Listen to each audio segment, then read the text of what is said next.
ছোটোবেলার থেকে আমি যখন আমার হোম ডিস্ট্রিক্টে প্র্যাকটিস করতাম আমি সেন্টার উইকেটে বেশি ব্যাটিং করতাম, যার কারণে এটা আমার ন্যাচারাল হয়ে গেছে। এখন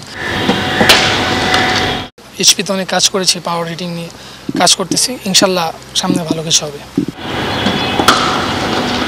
এগুলো আমি অল টাইম প্র্যাকটিস করে থাকি ছোটোবেলা থেকে, এগুলো আমার মানে ন্যাচারাল হয়ে আছে। এগুলো খেলতে খেলতে এখন আমার অভ্যাস হয়ে গেছে, এরকম নর্মাল লাগে আমার কাছে।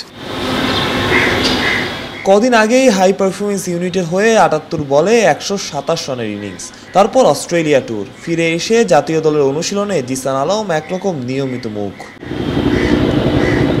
ভারত সিরিজের ক্যাম্প, জিসান কি তবে টি-20 সিরিজে থাকছেন? গুঞ্জন আছে ভারতের বিপক্ষে ৩ টি-20-র একটাতে স্কোয়াডে দেখা যেতে পারে জিসানকে।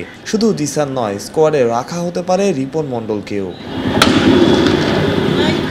বাংলাদেশের ক্রিকেটাররা ন্যাচারালি ডিফেন্সিভ হয়, জিসান সেখানে আলাদা। ক্রিকেটার বাবার ছেলে, ছোটবেলা থেকেই গড়ে উঠেছেন এইভাবেই, অ্যাগ্রেসিভ, ফিয়ারলেস। এটা চিপস বিস্কিট বিস্কিট আপনারা থামুন, চিপসকে চিপস বলতে হবে। আপনারা শান্ত হন, চিপস আপনারা শান্ত। ব্রান্ড পটাটা চিপস নাকি বিস্কুট খেয়ে বুঝে না।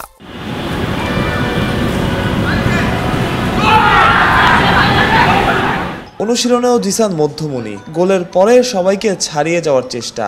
সেরা হওয়ার এই টেস্টটাই জিসানকে সেরাদের কাতারে নিয়ে যেতে সাহায্য করতে পারে। জিসান হয়ে উঠতে পারেন সেরাদের সেরা। মাহরুষ প্রত্যয়, অলরাউন্ডার।